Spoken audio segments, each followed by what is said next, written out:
Hello everyone, this is StrawberryShorty back with Class of the Living Dead. We're about to find out what happened to Mel's brother. I still think he's alive. Turn this up a bit, it's still the quiet music. It still feels way too happy for this dramatic scene. She drops to her knees in front of the bloody bed. No, no, no! Mel. He can't be dead. I didn't come all this way for nothing. I didn't. I've never seen her so upset before.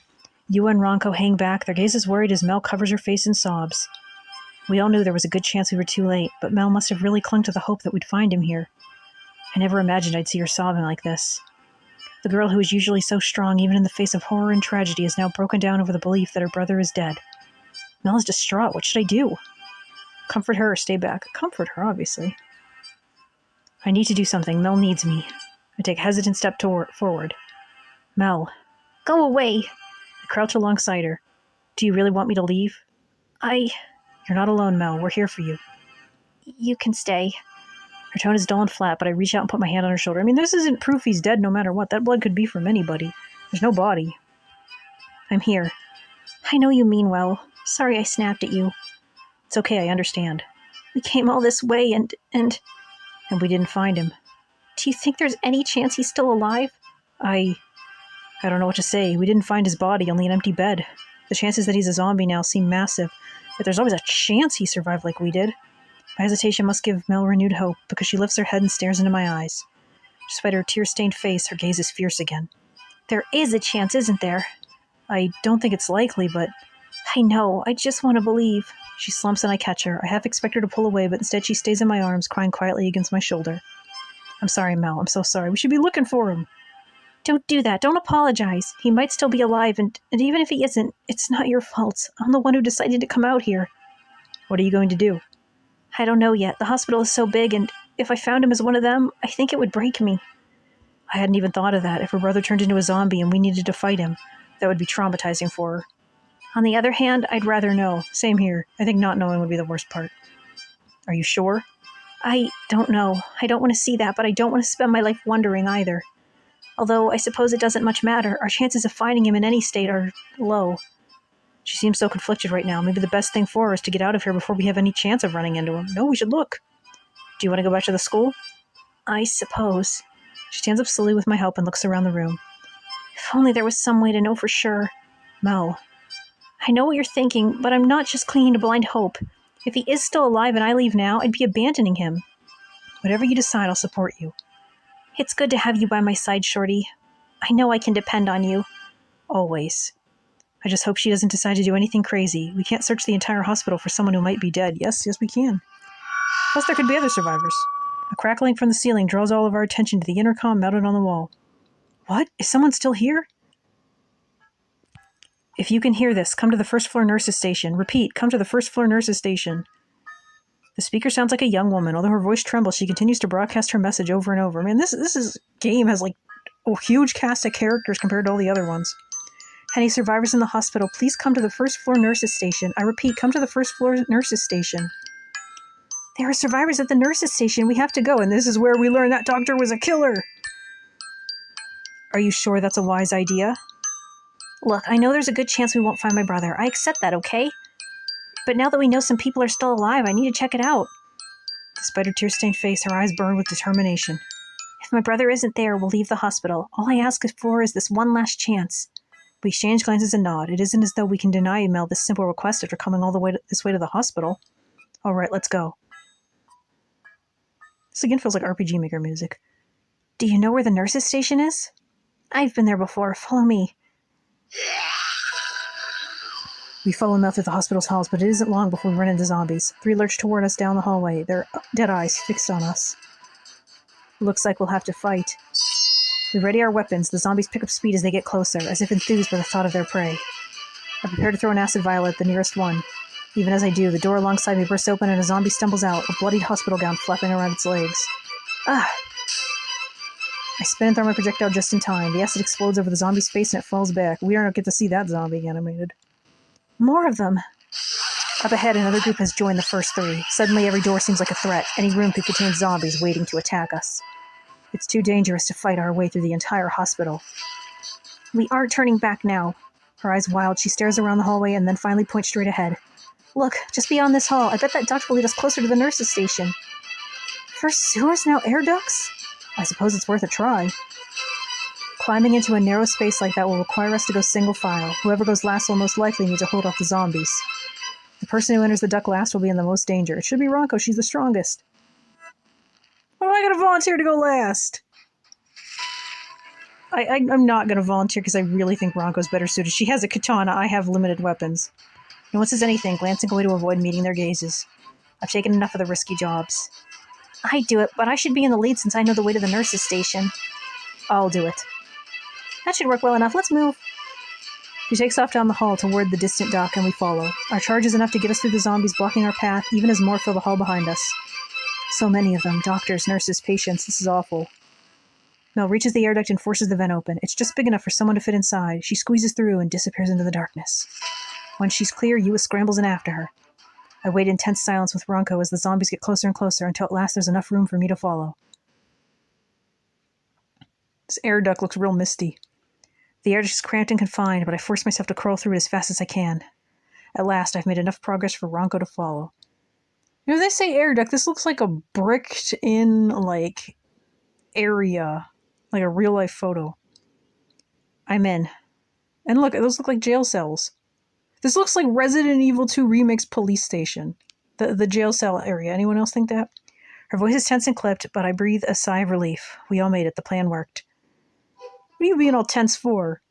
I've put effort into this. Seriously. I really think this is the jail cell from that level. There's a light! There's a light literally right up there. What is this? We have a few turns to make, but everyone just follow the person in front of you. Are you sure you know the right way? More or less. I've never traveled by duct before, though. Here's hoping your sense of direction is good enough to get us there. At last we emerge in a hallway that looks pretty much the same as the one we came from. However, Mel nods and takes off at a jog. The nurse's station is this way. We're almost there. A haggard survivor opens the way to the nurse's station when we arrive, and we step inside to see that there are 10 survivors here. All of them look exhausted and terrified, but... Heiji? Hey, he's got a Sprite too. He's doomed. Look at a little smiley face on his pocket. What? Mel? Mel, is that you? Even as the boy stares at her in wonder, Mel races across the room and hugs him. This is the bizarre happy music again. We need the heartfelt music. I'm so glad you're all right. Mel, I thought I'd never see you again. How did you get here? I came looking for you. My friends helped me get this far. She lets go of her brother and turns toward us. With a more joyful expression than I've ever seen on her face, she hugs Yua. Thank you so much for helping me. I came first. What? Did I just get hugged by Mel? Mel hugs Ronco next. You too. I couldn't have reached Eiji without you. Anytime. Then she reaches me and wraps her arms around me tightly. And you're the one who first came to help me. Thank you for everything, Shorty. Thank you so, so much. Don't mention it. I wanted to help. Seeing this much emotion from Mel is rather startling. It shows just how much she cares about her brother. Before she lets go, she lowers her voice to a whisper. Her breath gusts gently against my ear. I love you, Shorty. If we survive this, I want to go out with you. Her sudden declaration floors me. This is hardly the time for love confessions like that has stopped us before. Once you're safe, I'll give you my answer. The default, I'll pick at the end of the game option. Thanks. She lets go at last and steps back. Wow, I didn't realize my sister had such good friends. What should I say? Your sister is a great person. Her surviving the zombies brought us together. I'll say your sister's a great person. Your sister's a great person. I know. Here's someone who's seen the real Mel, not just the abrasive, gruff side that most of our classmates saw in the past. She was really worried about you, too. You're lucky to have a sister like her. Aw. All right, that's enough. No need to get all mushy on me. But now what are we going to do? We're here. People are at the school. There's still a shaky note to her voice. She looks conflicted for a moment, then turns and hugs Eiji a second time. Aw, Mel, come on. I'm sorry. I was just so worried about you. We went straight to your room. When I saw the blood, I thought... Oh, I wanted you to meet Yutaka. He wriggles free of Mel's embrace and catches her hand, half pulling her over to a young man standing near the center of the room. This is Yutaka. He's one of the nurses here. He's the one who saved me. You think he's going to get a Sprite or not? I think he's going to be a shadow dude. Saved you? Whoa, he actually got a Sprite. This is the most male sprites we've seen in one of these games. I was on duty near Elgie's room when the outbreak began. One of those zombie things got into his room and attacked him, but I fought it off. It was so cool. I got a lot of male voices new all of a sudden. It's good to see that he's able to see it as cool instead of being traumatized at what happened. Maybe it's because he's so young.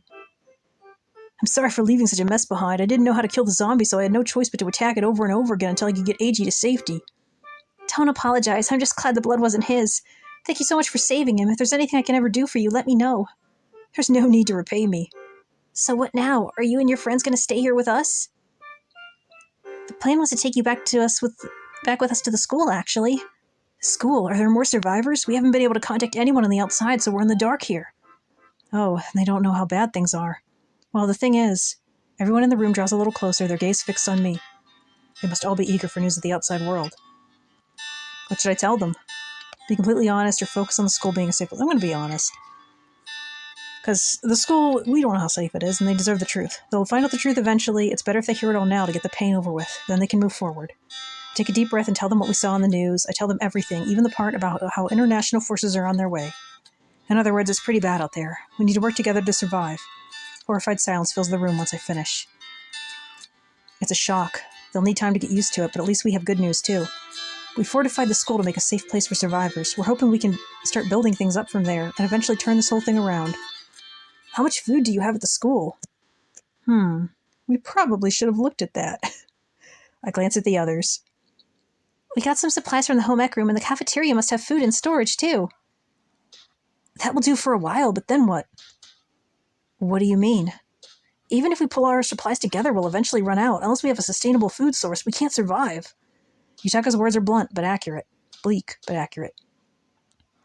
Staying in the fortified school will only delay our deaths if we can't get food. We just raid a grocery store. If that's not possible, what can we do? Find out in the next chapter. Normally we get more questions. I am curious what's going to happen next. I still think we're going to get a reveal that nurse guy is sus. Because that'll give us a reason to go back to the school without the kid. Silence follows Yutaka's dire assessment of the situation. He's right, this can't go on forever. Unless we're able to start up our own farm before we run out of supplies, staying in a fortified location isn't possible. You know, if the real zombie apocalypse happens, everyone's raiding the Walmart.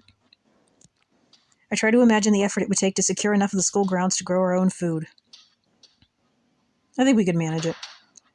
Maybe we should be doing that anyway. Don't we have a gate or something? Then what are we going to do? I think we should leave. We need to get out of Japan. Look at the shadow with the stethoscope. Leave. We're safer right here in the hospital. Look at this poor patient. She got nothing. Just how do you expect us to find a way out of the country? The streets outside are crawling with zombies. You're crazy if you think that's a good idea. Yeah, I also don't think we should leave the country. Hold on. We shouldn't dismiss his idea without hearing everything. Perhaps he has a plan. Thank you. I do have a plan. What is it? Does he really know a way for us to get out of the country? I own a boat. It's not a large boat, but it has enough space for all of us. We can use it to get out of Japan. A boat. The idea has merit, but I played the Walking Dead game. This isn't going to end well. What should I ask? Can the boat handle a trip that far, or how will we reach the boat? How will we reach the boat? It's at the harbor. That's not too far away, but it will be difficult. My car is parked outside the hospital. All I need is help to reach it, and then we can drive to the boat. What about our group of friends at the school? Will we all fit? It won't be comfortable, but it's possible. We'll make multiple trips if necessary. A car in the parking lot and a boat at the harbor. This just might work. Okay, I'm in. I think it's worth a shot. We really just jumped onto this after all that work at the school. Tatsumi died getting the school ready for this. Me too. It sounds like a much better plan than staying in one place, hoping to survive. I'm against most of the plans these guys have formed. How could you say that? If we wait here, help will eventually come for us. That's right. Surely they'll get to us and wipe out these zombies long before we run out of food. It's possible the food supplies could last long enough for the international forces to reach us, but is it worth taking that chance? Yes, we're heading into the unknown instead. That's not better. And what if there's military borders set up and people try to gun us down? What do you think, Eiji? I'd like to go with Yutaka, but if you want to stay here, I'll stay too. Oh, I don't intend to stay. I would have argued with you if you'd suggested it. Escaping Japan sounds like a much better idea than twiddling our thumbs and hoping we don't starve to death. We'll need to get you to a proper facility so you can continue your treatments, too. Yeah. An argument breaks out among the survivors, but Yutaka holds up his hands. There's no reason why we have to all agree. Anyone who wants to come with me can, but the rest of you are free to stay here. From there, it only takes a little while to work out everything. The 4 of us and Eiji are willing to go with Yutaka. The other survivors elect to stay and take their chances. Is it acceptable if we take a little food for the journey? Yes, as long as you leave enough for us. Of course. They begin dividing up the supplies the hospital survivors stockpiled, and I let out a long breath. Escaping the country and returning to a normal life now feels possible again, instead of being a distant dream. While they work, Yua walks to my side. It'll feel good to get out of here, won't it? For sure. We can do normal things again, hang out, have fun, not worry about anything more serious than homework. That'll be nice. I wonder if it'll really be that easy to adjust. Do you think, What is it? Do you think we could maybe go on a date, you and me? The words come out in a rush, her cheeks bright pink. We've been friends for a long time, but going through this together has made me think that, well, you're really more special to me than anyone else, Shorty. Yua, I don't know what to say. I need some time to gather my thoughts about everything, too. But once we're safe, I promise I'll give you an answer. Thank you. She hugs me and then walks over to Yutaka to help him with supplies. I stare after her, conflicted. So, are we going back to the school before we make a break for the harbor? Or should we just let Kay and Terrell wonder about what happened to us? What should I say? Of course we're going back for them, or I guess we have to tell them, huh? I'll say, of course we're going back for them. Of course we're going back for them. I suppose it wouldn't be right to leave them guessing. They probably think we died if we never came back. Besides, they deserve a chance to get on the boat and leave with us. All right, but you're the one who has to tell Yutaka about Kay. What's that? I heard my name. Terrell and one of our classmates are back at the school, so we'd like to go back for them. Mel just wants me to warn you that our classmate is hard to get along with. Of course, we'll definitely stop at the school first. Don't worry about a thing. All right, thank you. By the way, are you armed? With a grim smile, he holds up a bloodied scalpel. This must be what he fought off Eiji's attacker with. I can hold my own if necessary. Good. Ronko and I can help, and Mel's a decent fighter as well. I might not be much good at fighting, but I can carry our supplies. I'll help. Then it looks like we're all ready to go. Last chance if the rest of you want to go with us. Any takers? No? The survivors shake their heads. We wish you all the luck in the world. Shame. When we get to safety, we'll make sure to tell people you're here. Thank you. I can tell from the tone of his voice that he doesn't think we'll ever reach safety to pass that message on, but of course that's why he's chosen to stay behind. Let's go. I know the quickest way to the parking lot. He heads for the door, and Mel follows right behind him with Eiji by her side. Yua secures her grip on the remaining supplies and hurries after them. As I take a step, I sense someone's gaze. Oh, is it Ronko's turn to confess her feelings for me? I turn to see Ronko watching me with a curious smile on her face. Yes? I'm sorry. I was just thinking. It's rather ironic, you know, what I've learned through all this. What's that? All my life, I strove for perfection. I modeled myself in the image my parents saw as being the perfect child, the perfect student, the perfect woman. To everyone who saw me, it worked. Would the perfect woman really be wielding a katana in the eyes of your parents? Perfect Ronko, it's how all of our classmates saw her. But was that truly perfection? What would my parents have thought of you? Oh, probably the same things our classmates thought, a weird loner who doesn't care enough about his studies and wastes his time on video games. Undoubtedly, the opposite of perfection, if you will, the antithesis of what they wanted me to be. Ouch. They never would have seen that you were the sort of person who would put his whole effort into protecting his friends. We'd never have made it this far without you, Shorty. Oh, I don't know about that. I just think it's ironic that after everything I did, I've seen in you a type of perfection much more noble than the kind I strove for. Got another weird song. Not a bad song, just a weird song. How should I respond to her praise? Return the compliment or dismiss it as nothing. My gems! Return the compliment. Once again, Ronko doesn't see what a wonderful person she really is. In that case, there's something I want to tell you too. Yes? You found the same sort of perfection. I beg your pardon? You're right, the perfection your parents made you seek out wasn't true perfection. But you found it yourself as you broke free of the constraints you placed upon yourself. I did? You learned to act like yourself, and you became someone willing to give everything to protect your friends too. I'm nothing like you, Shorty. Ronko, you're one of the noblest people I've ever met. Hey, we got audio. That's because it has nothing to do with the perfect image you presented to us in school. I've gotten to know the real you, and the real you is pretty special. It feels like this should be playing during the ending. Ronko stares at me with wide eyes. She opens her mouth, but nothing comes out. For a moment, it's as if time is frozen. Has no one ever said something like this to her before? I guess not. Her parents set impossible standards, and her classmates only saw her perfect mask. I'm glad I met you. No matter what happens from here on out, I'm lucky to have you by my side. Yeah, it really does sound like a love ending. She steps a hesitant step forward and then hugs me. Add one more thing to the list of what makes you so wonderful. Huh? You've made me believe in myself more than I ever could have on my own. I'm glad. I return her hug and she lets out a quiet sigh. You should know that lately, all of these things have been building up in my mind. The sort of person you are, the way I feel around you. Oh, she's really confessing. Yeah, things like that have been on my mind lately, too. My parents would never approve of you, but I suppose that doesn't matter much now. I hug her tightly at the note of pain in her voice. Chances are pretty good Ronco's family is dead. I mean, Eiji was alive. With our town in shambles, it's a miracle we even found Mel's brother alive. I'm sorry. Sometimes it feels like I don't know anything anymore. How am I supposed to feel? I'm free of them at last, yet at such a terrible cost. It's natural to be conflicted in a case like this. Are you sure? Positive. I believe you. She clings to me a moment longer, but then steps back. She looks into my eyes, her gaze serious.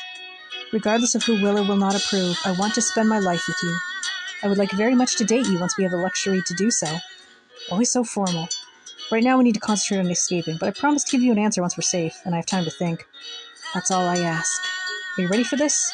With you by my side, of course I am. Even if nothing ever comes of us, I hope we'll always be friends. We will, and I hope you'll stay true to yourself. Always.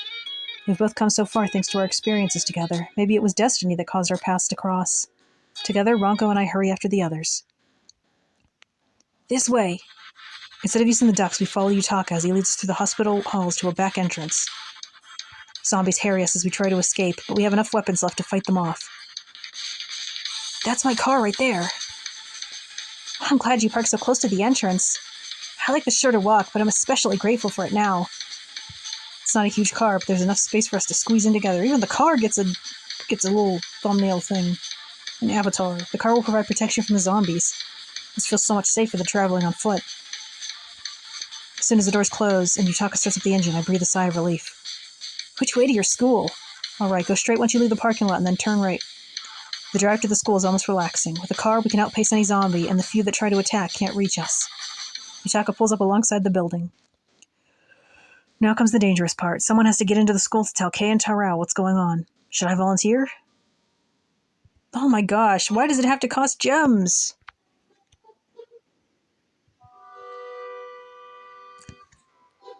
Because I don't have enough gems.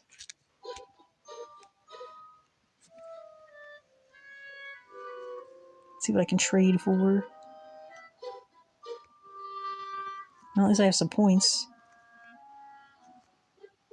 Gonna need to grind more.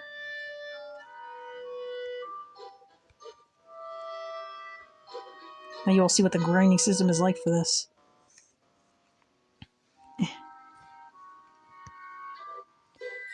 Okay, volunteer. I'll go talk to Kei and Tarao. Are you sure you can make it? I've led the zombies on a chase through the school grounds before. I'm sure I can do it. Besides, I'm armed. There are a lot of zombies out there. You've shrunk. How will you get inside? Will you climb up to the emergency stairs like Tarao did? That seems like the best option since we fortified everything else. Do you want someone to go with you to guard your back? No, it'll be more dangerous if a group tries to go. There's one thing you can do for me, though. What's that? Make some noise with the car to draw these zombies' attention while I run for the school. That's a good idea. They won't be able to reach us, and we can take some of the pressure off of you. Exactly. Alright, I'll do what I can. Then once you come back out, I'll put some distance between us and the zombies so you can reach the car safely. Thanks. I take a deep breath and throw open the car door. Instantly, my sense of vulnerability strikes me, but I double-check my weapons and sprint for the school. We should also restock on weapons while we're there. As soon as I'm clear, Yutaka starts up the engine again and hammers the car horn. As we hoped, many of the zombies veer toward the car. Good, this is the chance I need. With most of the zombies distracted by the car, I reach the wall by the emergency stairs and begin to climb. Made it. Here's hoping Kei and Tarao are still in the chemistry lab. I run to the window we used so many times. It's been partly boarded up again, but not entirely. I knock. Hey, are you two in there? It's Shorty. There's a slight commotion on the other side, and then the planks are pulled away. What happened? Where are the others? Don't tell me they got themselves killed. No, everything's fine. In fact, we found Mel's brother and a guy with a boat. I quickly explain Yutaka's plan. You want us to leave the safety of the school and make a break for the harbor? Are you kidding? Getting out of Japan is our best option right now. You went through all the trouble of fortifying the school for nothing? Tatsumi died for that. I mean, she's right. That's exactly what I said. I know. Do whatever you like, but I'm not leaving. What about you, Tarao? I'm afraid I'd rather take my chances here. Give my regards to Yutaka, though. He was a good co-worker. You sure neither of you wants to come with us? Positive. People will come for us. Waiting this out is the best option. All right, when we reach safety, we'll let people know you're here. There's a group of survivors staying in the hospital at the nurse's station on the first floor, too. Thank you. The engine's roar fills the air when I reach the ground again. It looks like Yutaka's been driving in circles around the school. Do none of us have cell phones? The car makes a quick turn and speeds in my direction. As soon as it reaches me, I throw open the door and get inside. Kant and Rob both elected to stay. I couldn't convince them. Guess it's just us, then. Then I suppose it's time to head for the harbor. Wow, it was so bright and blue and beautiful and then zombies. Zombies swarm all over the harbor. My heart leaps into my throat. Yutaka drives as close to the pier as he can get, but there's only so far he can drive. We'll need to walk from here. Now I see why the others felt this was the more dangerous option. That's my boat. Let's hurry. We get out of the harbor and race for the boat. Zombies close in on us, but we're ready. Yutaka and Ranko fight the closest ones with their blades, while the rest of us use our projectiles. Not much farther now. We're gonna make it. Even as my hopes soar, Yutaka screams, "Oh no, Yutaka!" I turn towards him, frozen with shock and horror, as he's pulled back, screaming, into a horde of the undead. We were so close to safety, but the zombies caught Yutaka. Is this the end for him, or can we still save him? Will we be able to make our escape? Find out in the next chapter! I hope we can save Yutaka, but he's a boy with a sprite. It's not good for him. So, what do you all think of this turn of events? What would you do in this situation? Would you stay where you were? Would you go? Let me know your thoughts in the comments. Thank you so much for watching, and I'll catch you next time. Bye!